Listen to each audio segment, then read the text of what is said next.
안녕하세요.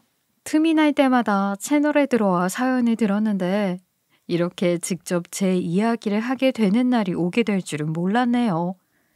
많은 사람들이 우스갯소리로 어느 집이나 문제 하나씩은 안고 산다는 이야기를 하잖아요.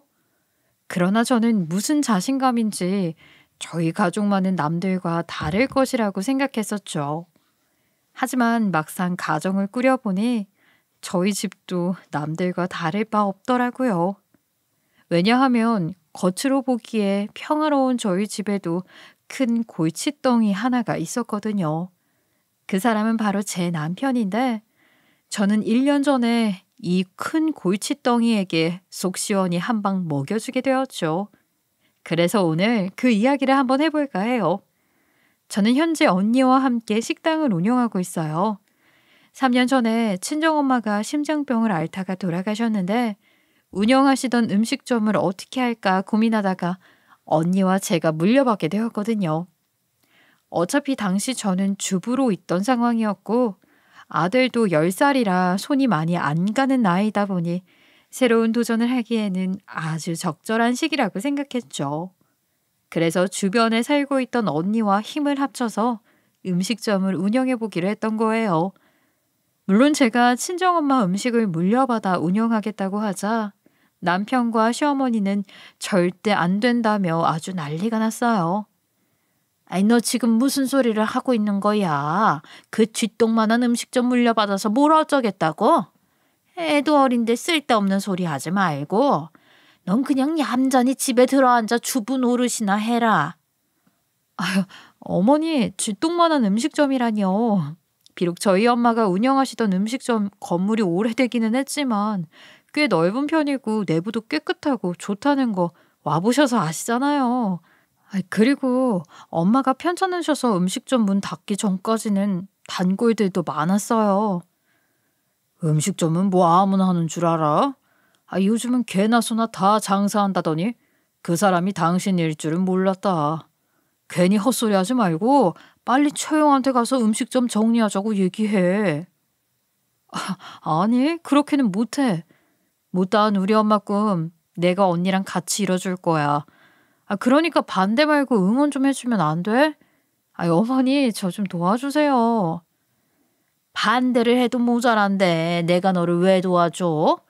그딴 음식점은 우리 같은 교수 집안과는 품격이 안 맞아서 절대 안 된다.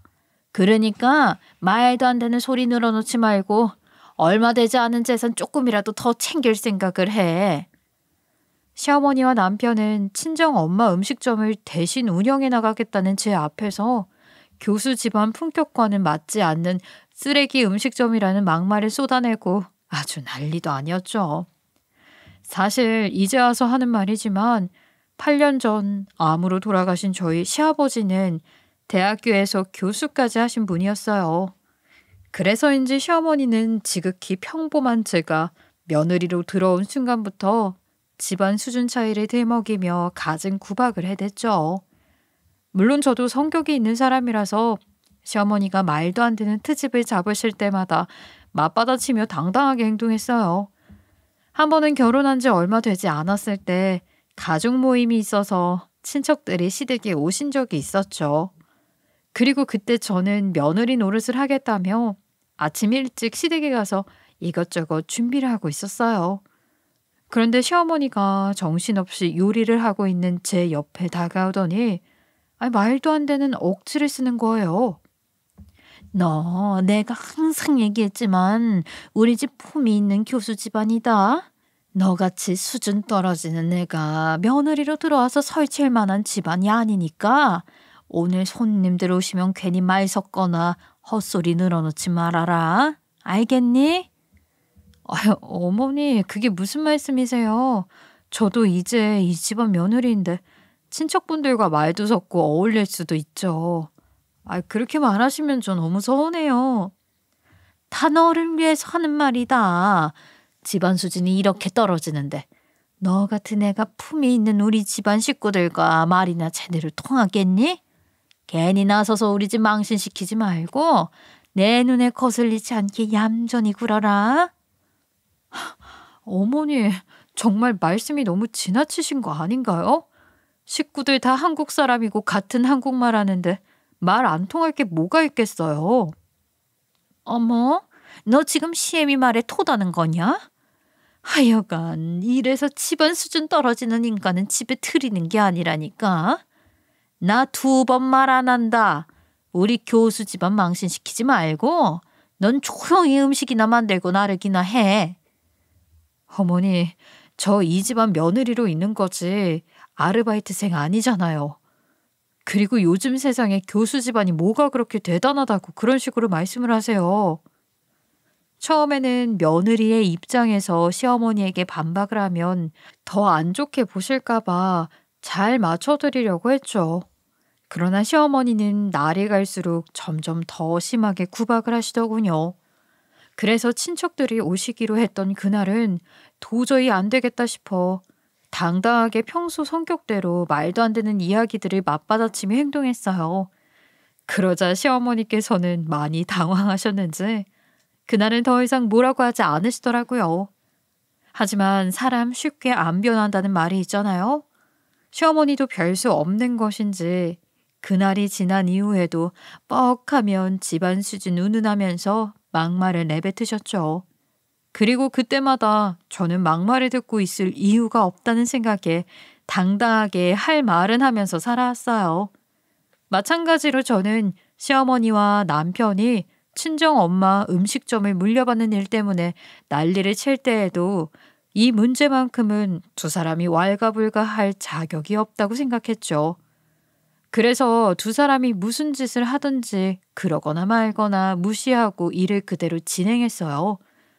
그러자 남편과 시어머니는 아예 오픈 준비를 하고 있는 음식점까지 쫓아와서 방방 뛰더라고요. 너 내가 그렇게 반대하고 있는데 기어코 음식점을 하겠다는 거냐? 괜히 있던 음식점 시작해서 우리 집안 품격 떨어뜨리는 모습 나는 절대 못 보니까 쓸데없는 짓 하지 말고 당장 그만둬라. 지금 오픈 준비하고 있는 음식점까지 쫓아와서 뭐 하시는 거예요? 아무리 어머니가 반대하신다고 해도 이미 언니랑 얘기 끝난 상태고요. 저는 이 음식점 무조건 시작할 겁니다. 나도 당신이 음식점 하는 거 반대야. 딱 봐도 금방 무너지거나 망하게 생겼는데 대체 무슨 자신감으로 음식점을 하겠다는 거야? 괜히 장사 시작해서 집안 분란 일으키고 빚 만들지 말고 당장 접어. 제부, 이미 다 결정된 일에 왜 자꾸 죄를 뿌려대는 거예요? 여기 이 음식점은 엄마가 운영하시던 곳이고 앞으로 여기를 어떻게 사용할지는 저희 선택이에요.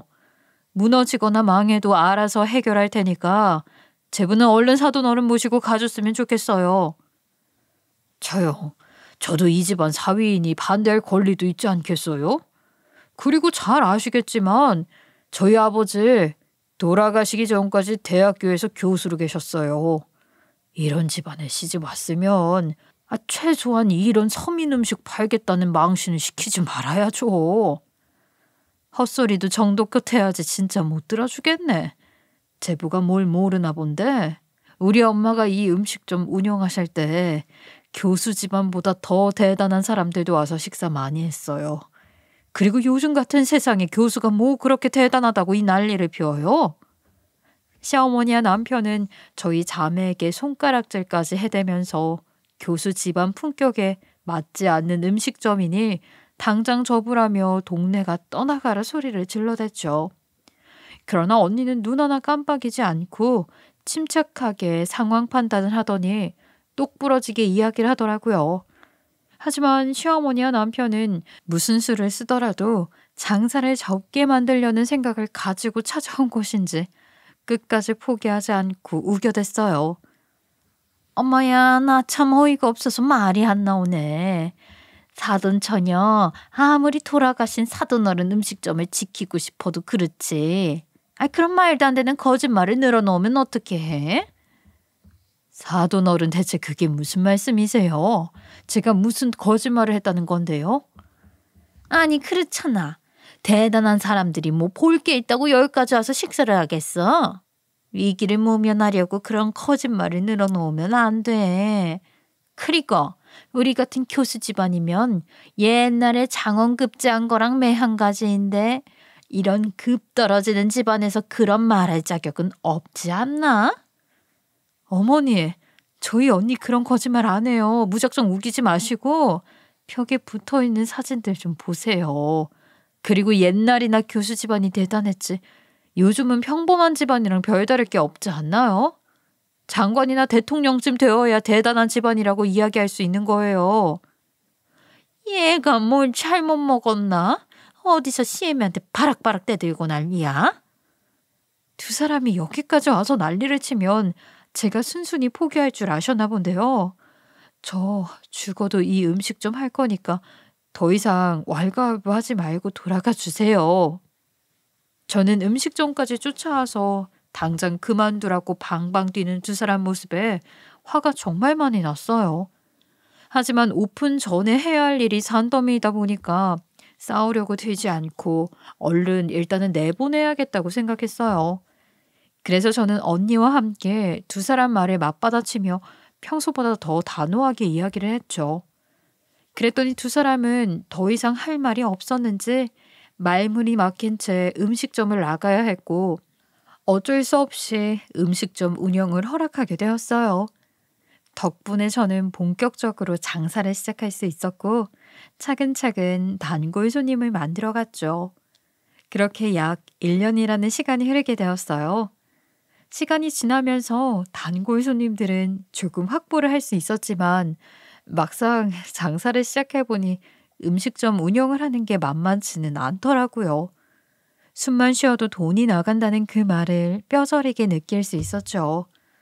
물론 저나 언니나 장사로 금방 큰 돈을 만지게 될 수 있을 것이라고는 생각하지 않았어요.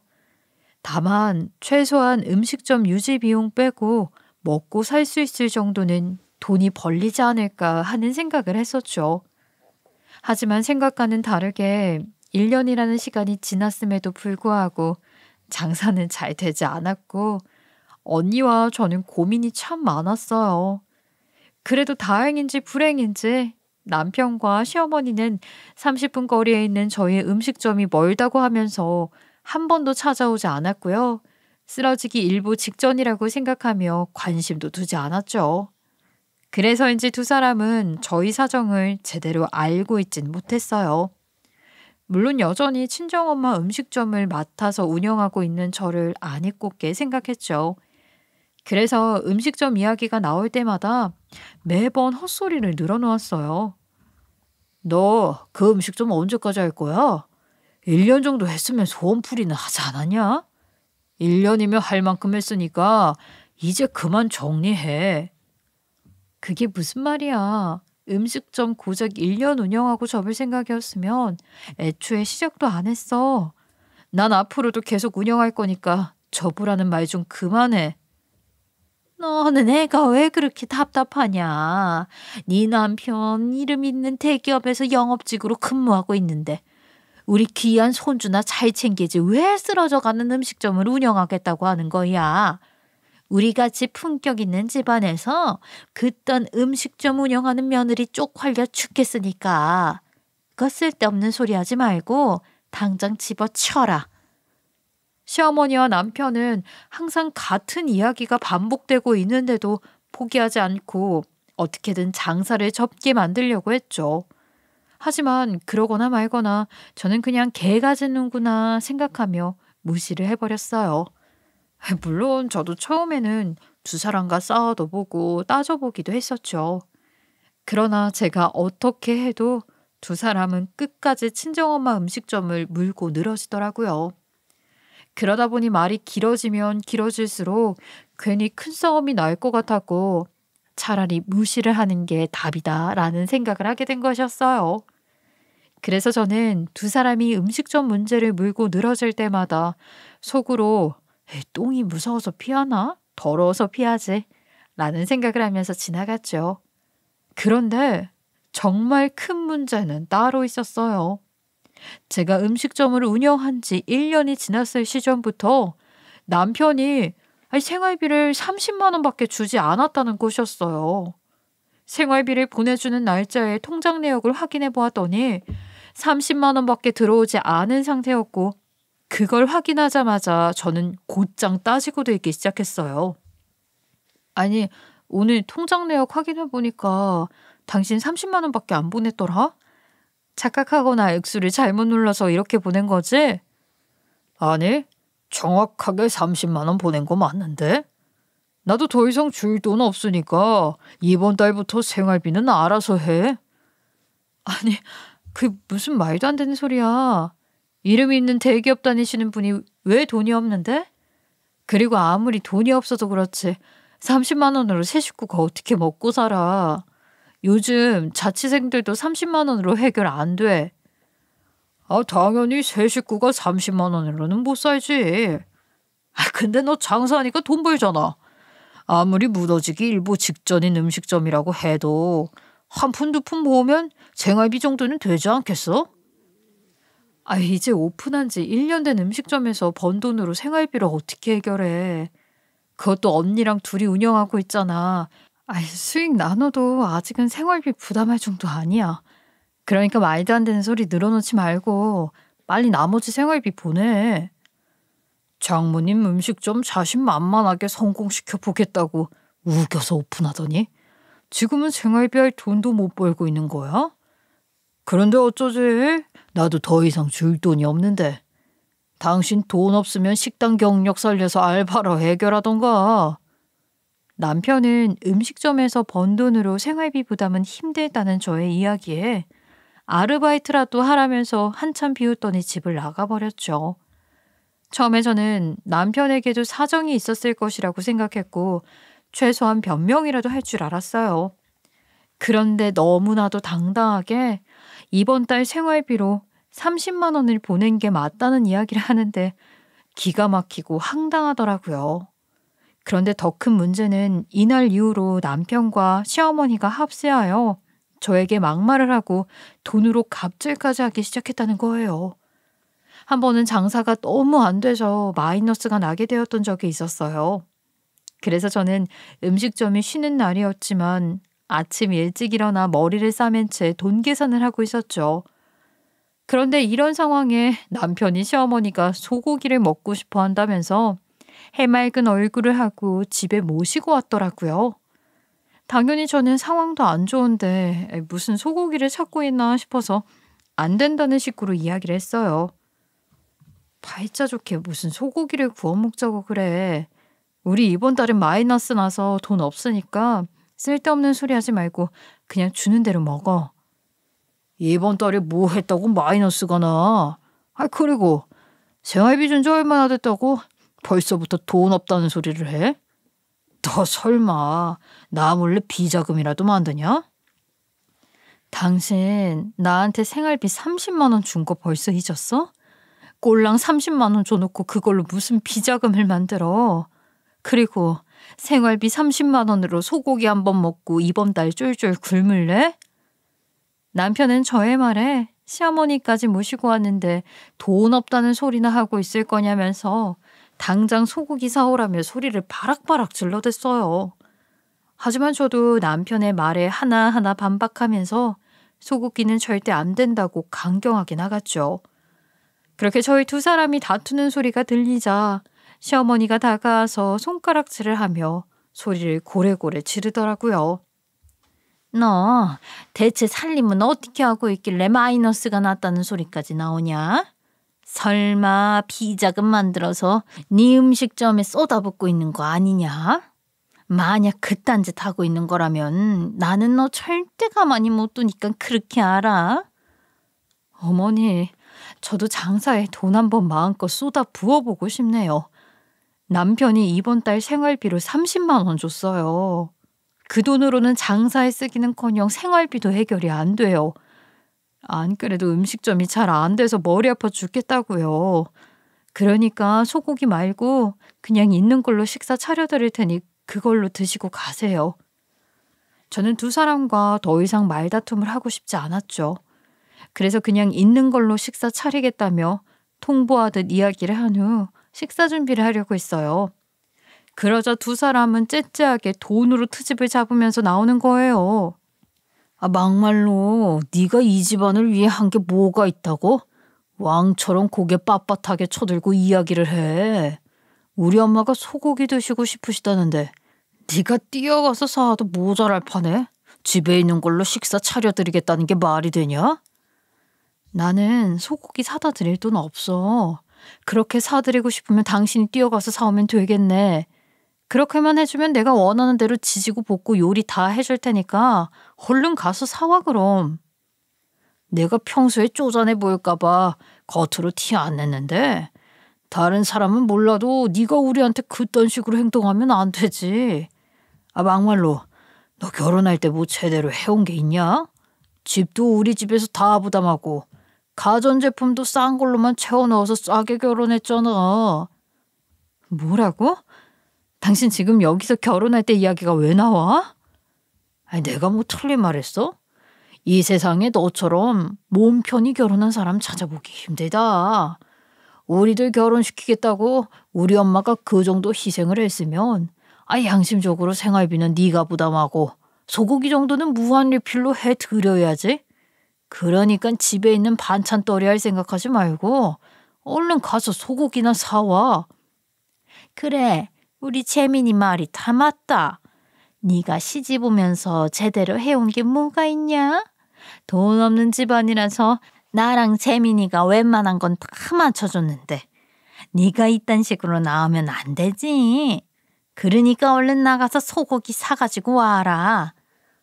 저는 두 사람의 말에 정말 어이가 없었죠. 누가 들으면 저희 집에서 혼수를 아예 안 해준 줄 알 거 아니에요. 물론 저희 집은 지극히 평범한 집안이라서 부잣집처럼 혼수를 크게 하지는 못했죠. 하지만 결혼을 하면서 맨몸으로 시집을 올 수는 없기에 저희 집에서도 부담을 할 수 있는 정도로 최대한 예의를 갖춰서 결혼을 시켜주셨어요. 게다가 시어머니가 하도 다른 집과 비교를 하며 밍크코트를 가지고 싶다는 이야기를 하셔서 저는 따로 모아놓은 비상금까지 털어 사드렸고요. 그래서 저는 두 사람의 말에 더더욱 화가 날 수밖에 없었고 반박할 수밖에 없었어요.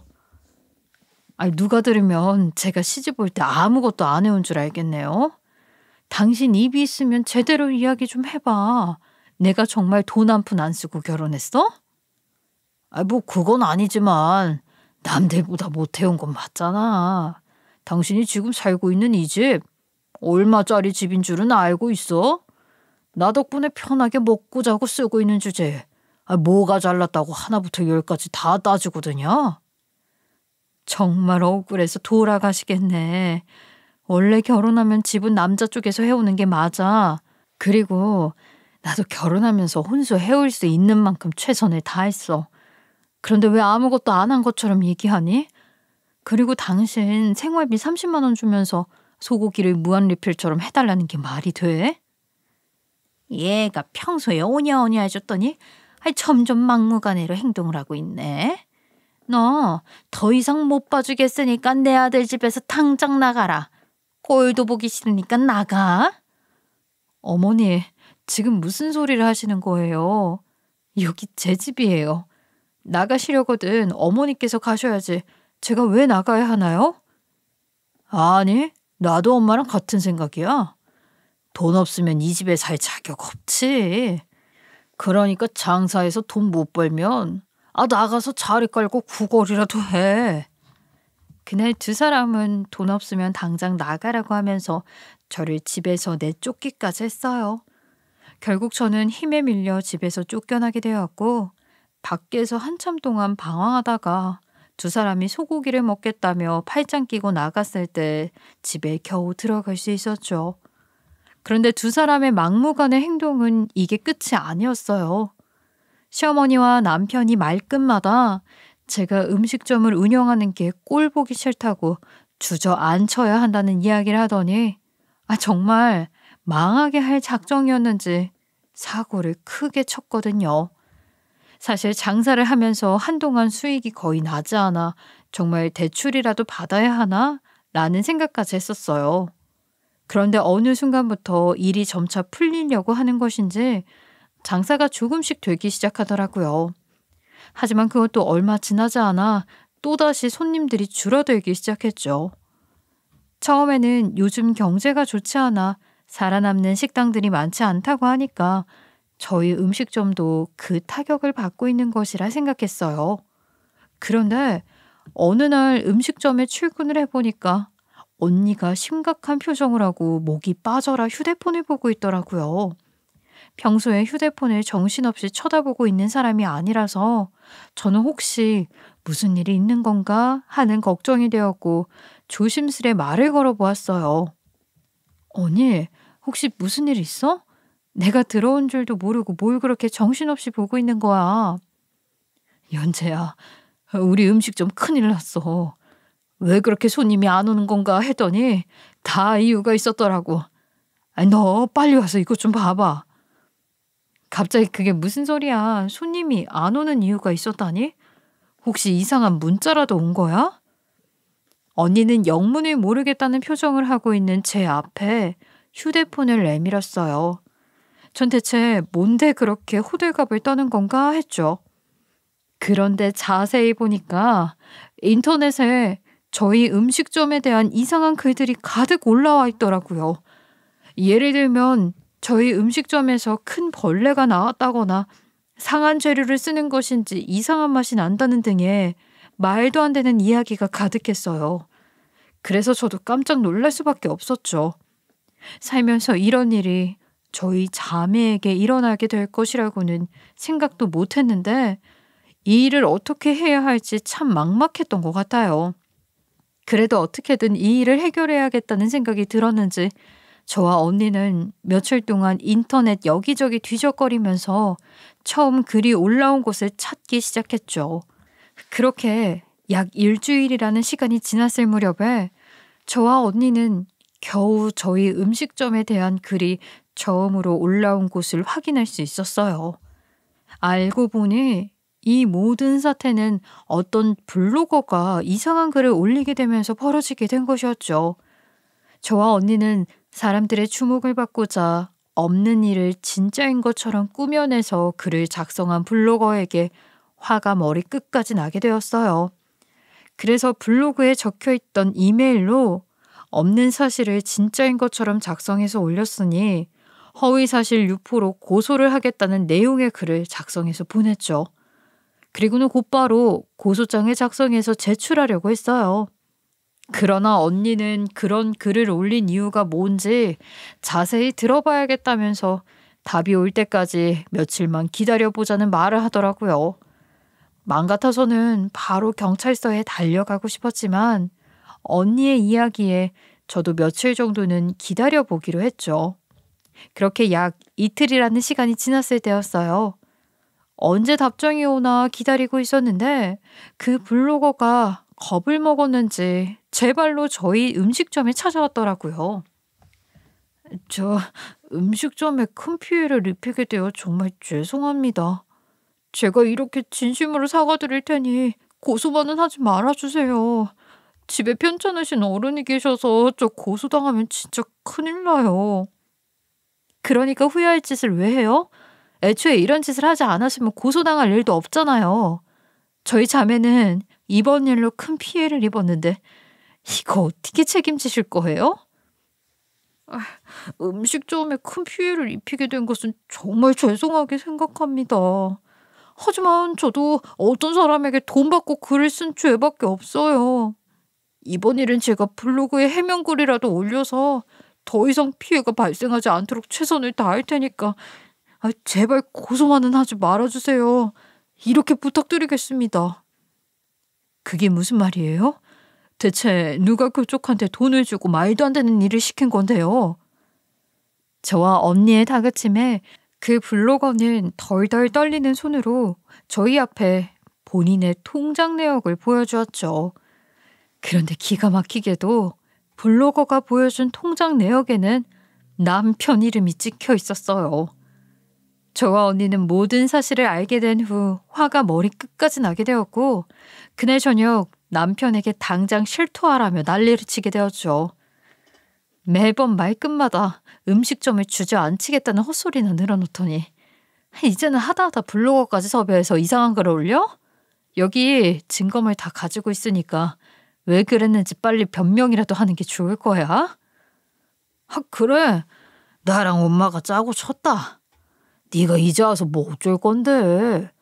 그러니까 내가 이런 일 생기기 전에 음식 좀 접으라고 했잖아. 제부, 그래도 아내가 하는 음식점인데 진짜 너무한 거 아니에요? 어떻게 장사를 말아먹게 만들려고 이딴 짓까지 해요? 남편은 저와 언니의 다그침에도 눈 하나 깜빡하지 않고 당당하게 시어머니와 함께 한 짓이라고 실토를 했어요. 그리고는 미안하다, 사과 한마디 하지 않았죠. 그 모습에 저와 언니는 눈이 돌아가게 되었고 곧장 남편을 끌고 시댁에 찾아가게 되었어요. 그리고 시어머니 앞에서 따지고 들며 방방 뛰었죠. 어머니, 아무리 제가 음식점을 운영하는 게 마음에 안 든다고 해도 그렇지 어떻게 이런 짓까지 하세요? 그래도 제가 며느리인데 정말 너무하신 거 아니에요? 진심으로 사과하시고 원상복귀 해주세요. 어디서 며느리가 버릇없이 셰미 앞에서 소리를 질러. 그리고 내가 왜 사과를 해야 하냐? 이런 일 겪고 싶지 않았으면 좋게 말할 때 장사 접었어야지. 사돈어른이랑 제부가 잘못했으니까 사과하고 되돌려 놓는 게 맞죠. 제부가 저희 앞에서 모두 실토했고 블로거까지 만나서 따로 증거물 확보했어요. 그러니까 일 크게 만들고 싶지 않으시면 저희 말대로 따라주세요. 언니와 저는 두 사람에게 사과와 함께 원상복귀를 시켜놓겠다는 각서를 요구했어요. 하지만 두 사람은 저와 언니의 말에 콧방귀를 끼어댔죠. 그 모습에 저는 안 되겠다 싶어서 입버릇처럼 교수 집안이라 품격이 높다는 말을 하니까 친척들에게도 알리고 제대로 망신을 시켜주겠다면서 통보를 했어요. 그랬더니 시어머니와 남편은 친척들에게 창피를 당하기는 싫었던 것인지 결국 한숨을 쉬면서 사과를 하더라고요. 그리고 모두 원상복귀를 시켜놓겠다는 각서까지 작성해 주었죠. 그렇게 블로거 사건은 조용히 마무리를 지을 수 있었어요.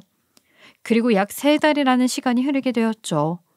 그런데 어느 주말 아침부터 남편이 뜬금없이 시댁을 가져오면서 졸라대더군요. 여보, 오늘 엄마 좀 보러 가자. 요즘 날이 더워서 그런가 엄마가 비실비실한 것 같더라고. 그래서 오늘 점심에는 집에 가서 보양식 좀 사드려야 할 것 같아. 꼭 오늘 가야 돼? 차라리 다음 주 주말에 음식점 쉬니까 그때 가자. 오늘은 음식점 여는 날이라 오후에 나가봐야 해서 오전에는 좀 쉬어야 할 것 같아. 우리 엄마 비실비실거려서 보양식 사드려야 한다니까.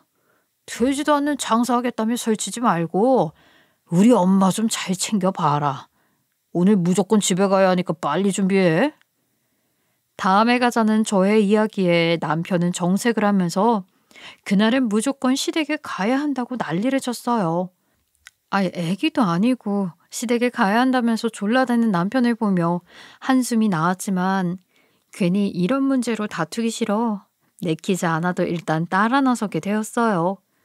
그렇게 저희 부부는 시댁에 도착하게 되었고 외부 주차장 쪽에 주차를 한 후 시댁이 있는 아파트 동으로 걸어갔어요.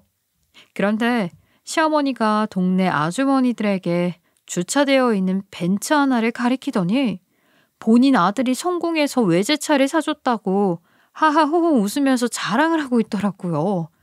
그 말에 저는 이게 무슨 소리인가 싶어서 시어머니에게 가려는 남편을 붙잡고 곧장 따져묻기 시작했죠. 당신 어머니한테 외제차 사드렸어?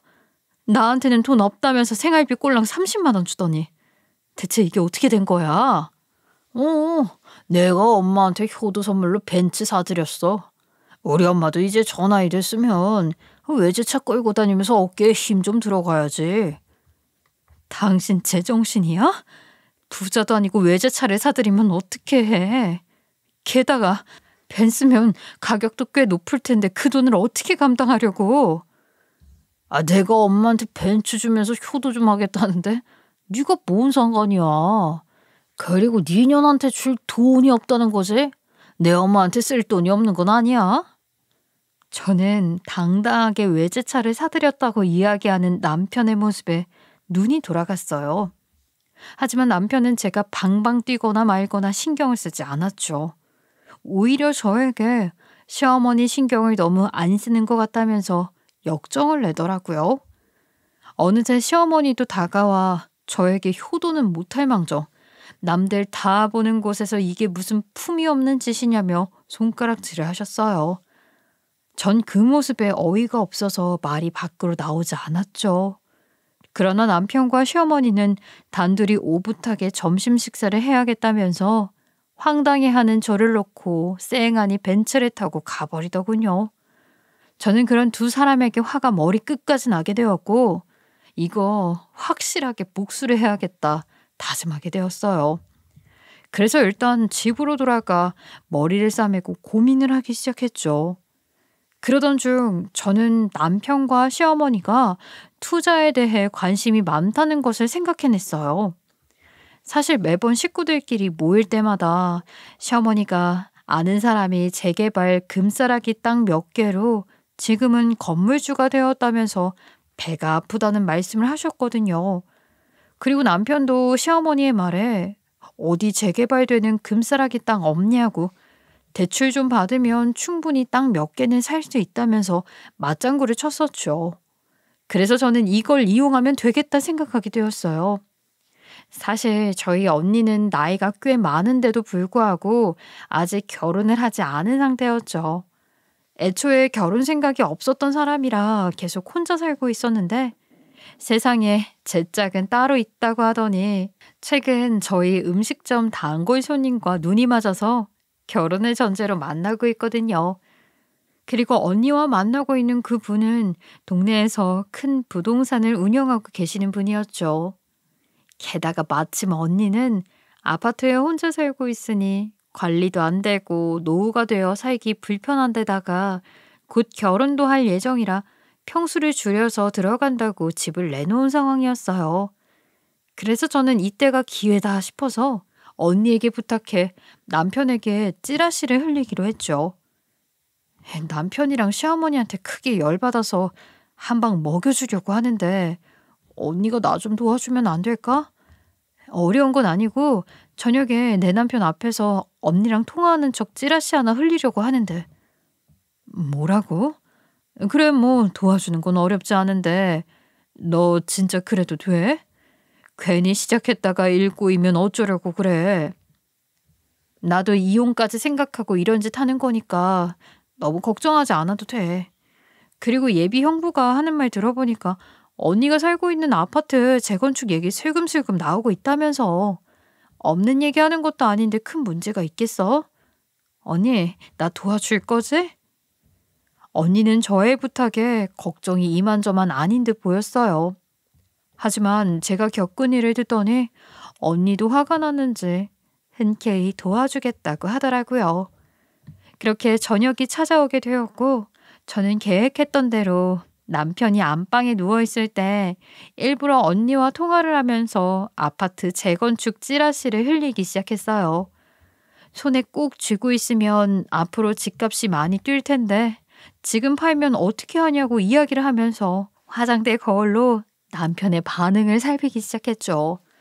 살짝 보니까 남편도 크게 반응은 없었지만 은근히 관심을 가지고 제 이야기를 듣고 있는 듯 했어요. 그렇게 저는 이쯤 하면 됐다 싶을 때쯤 언니와의 통화를 마무리하게 되었죠. 그러자 역시나 남편은 저에게 아파트 재건축에 대해 꼬치꼬치 캐묻더라고요. 아 여보, 통화 내용 살짝 들어보니까 그 뭐 아파트 재건축에 대한 이야기를 하던데 혹시 저 형이 살고 있는 아파트 재건축 들어간대? 그런가 보더라. 근데 재건축이고 뭐고 소용없게 생겼어. 언니가 살고 있는 아파트 팔고 이사를 갈 생각인가 봐. 아유, 아파트 재건축 들어가면 집값이 많이 뛸 텐데 왜 이사 간대? 이럴 때는 그냥 가지고 있어야 하는 거 아니야?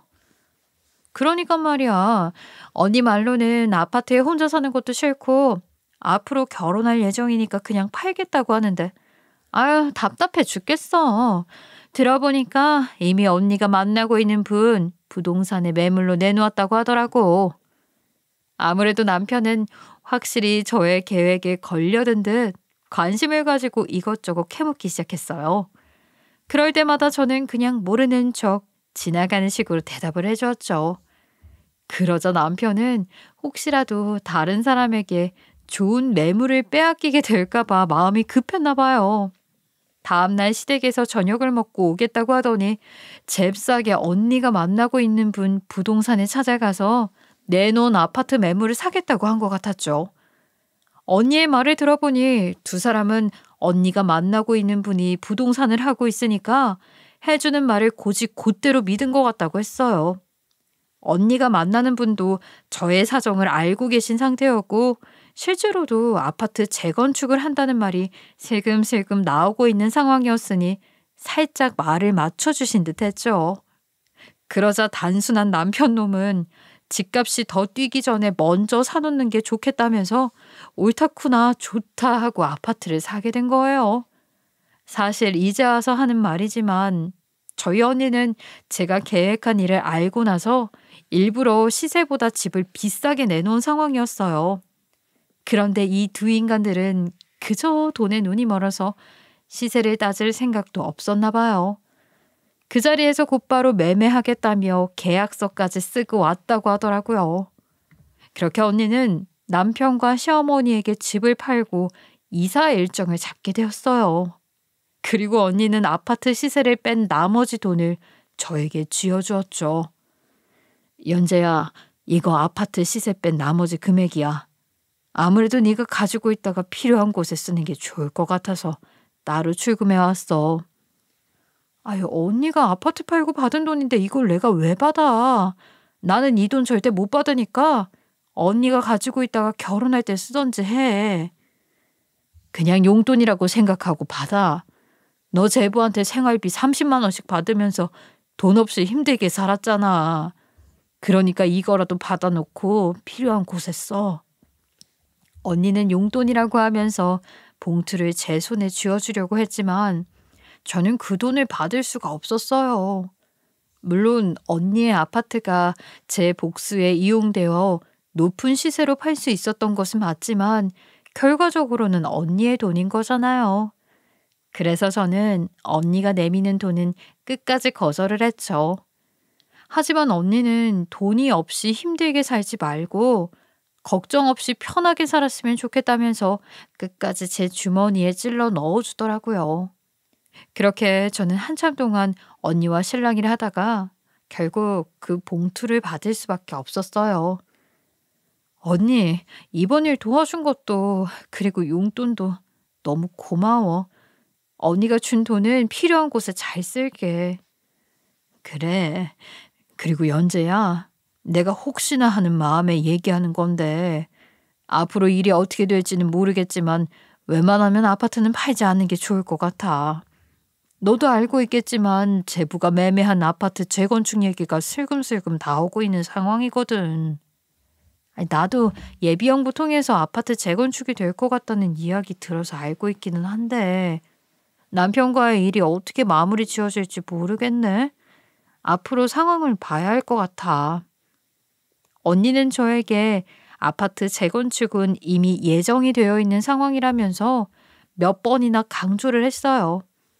물론 아직 기간도 많이 남아있는 상황이고 부동산 중개업자와 같이 아는 사람만 아는 얘기라고 했어요. 그러면서 한두 해에 끝날 일은 아닌 것 같고 한 20년은 좋게 걸리지 않을까 싶은데 만약 남편과의 일이 잘 해결되고 여유가 된다면 투자 목적으로 가지고 있는 것도 나쁘지 않을 것 같다고 했죠. 그렇게 저는 언니에게 알겠다고 대답을 한 후 앞으로의 일을 어떻게 마무리하는 게 좋을지 고민을 했어요. 그런데 남편과 시어머니는 상황 파악을 하지 못하고 언니 아파트를 매매한 후 아주 신이 나서 여기저기 자랑을 하고 다니는 듯 했죠. 그러나 예상했던 것처럼 두 사람은 행복이 얼마 가지 않았어요. 남편은 아파트를 매매한 후 궁금함에 여기저기 재건축 시점을 알아본 듯 했어요. 하지만 알고 있는 사람만 아는 내용이다 보니 대부분의 사람들이 재건축 소식이 없다고 대답을 하니까 눈치를 채고 음식점으로 찾아왔더라고요. 당신 설마 나한테 일부러 아파트 사게 만든 거야? 알아보니까 재건축 소식을 아는 사람이 단 한 명도 없더라. 이거 네가 다 꾸민 거지? 너 정말로 우리 아들 말처럼 일부러 아파트 사게 만든 거냐? 아이, 사돈처녀도 같이 꾸민 짓이지? 제가 뭘 어쨌다고 여기까지 쫓아와서 이 난리를 피우세요. 그리고 두 사람의 의지로 매매해놓고 왜 제 탓을 하시나요? 저는 두 사람한테 아파트 사라고 얘기한 적 없어요. 저는 두 사람의 이야기에 적반하장으로 나갔어요. 언니도 옆에서 듣고 제 말을 조금씩 거들어 주었고요. 그러자 두 사람은 울먹이면서 빚까지 내 아파트 매매했는데 이 일을 어쩌냐면서 방방 뛰기 시작했죠. 그러나 두 사람이 저에게 뭐라고 할 수는 없었어요. 일이 어찌되었건 본인들의 선택으로 아파트를 매매했으니 빚도 본인들의 몫이잖아요.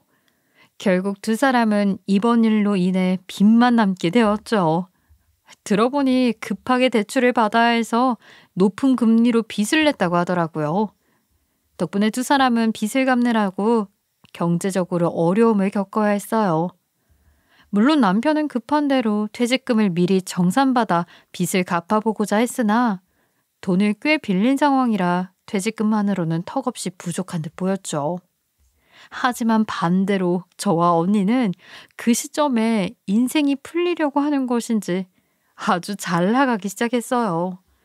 사실 국밥만으로는 음식점을 살리기 어려울 것 같아서 꾸준히 다양한 음식 레시피를 연구해 왔었거든요.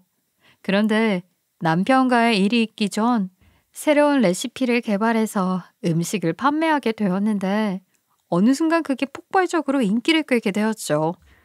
그로 인해 저희 자매는 방송 촬영까지 하게 되어 큰 성공을 거둘 수 있었고요. 그러자 남편과 시어머니는 방송을 보고 저에게 찾아와서 한 번만 도와달라며 싹싹 빌기 시작했어요. 이 며느라가 내가 그동안 잘못했다. 이렇게 두 손 모아 싹싹 빌 테니 제발 빚 좀 갚아주라.